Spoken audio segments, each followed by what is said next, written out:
a good day. It's Pastor Ryan here, and I just wanted to come to you on this Monday morning and just kind of encourage you today. We're going to drop a couple videos every week. We're not sure what days we're going to drop them, so you need to follow us on all our social media, Instagram, Facebook. We got a brand new YouTube channel that we just started up. So if you're not following us on any of those platforms, you need to follow us today. Also subscribe on our YouTube page. That helps us out a lot. And you can find all our videos on there each and every week.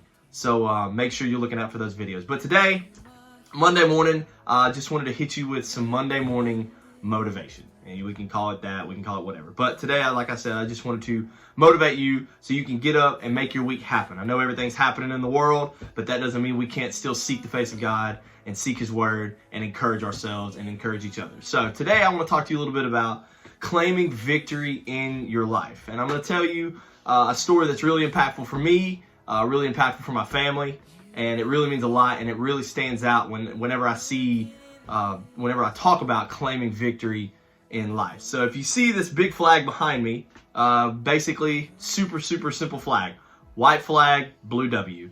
But the meaning behind it means a lot to me. If you don't know, I'm a massive Cubs fan.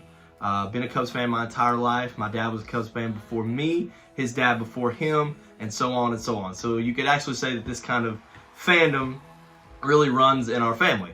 And so you see this flag behind us and you're like, well, that's just, it's just a white flag with a blue W. But it really means a lot. So let me give you a little history lesson. So in March 1914, the year 1914, Wrigley Field, that's where the Cubs play, was built, 1914. And the cool thing about this ballpark was it was built right in the middle of a neighborhood. So think about the neighborhood that you live in, and then someone drops a massive ballpark just right in the middle of it. It's pretty crazy. But at that time, it was just kind of where they could do it. Chicago really didn't have that much land.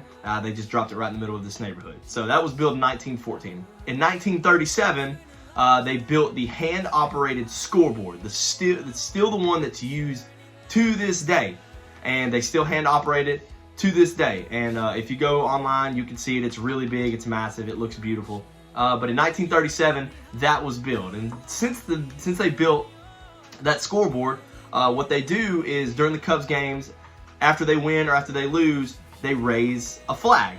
Either this flag behind me, which means they won the game, or they have another flag with an L on it, which means that they lost the game. So what they would do is they would raise these flags to the top of the stadium, and they would let everybody in the neighborhood know how the Cubs did that way. They didn't have social media like we do now, where you can just go find it on the internet, in a split second or anything like that. If they wanted to find out the score of the game, really they had to wait till the next day when the newspapers came out. If they weren't at the game, so that's the only way they could wait, is until the next day. So this was kind of a way for the Cubs to let everybody know in the neighborhood, hey, the Cubs won or the Cubs lost today. So if you think about it, the Cubs were really kind of the first team to start using social media. So go Cubs go, So but they would raise these flags to let everybody know. And I love this flag so much because they raise it in victory. They raise it when they've won the game. They raise it when the other team was defeated, and they let everybody know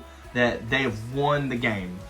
And another thing I love about this flag is it stands for so much more for me, because I keep this flag on my wall to remind me of the victory that Jesus has won. When we walk through life and things attack us and we go through trials and tribulations and struggles and problems, and it's hard to see the wins. It's hard to see the victory. But one thing that we can always be assured of is that Jesus is victory. Jesus has won. When He came to the cross and He died for our sins, He took the victory. That's what He did.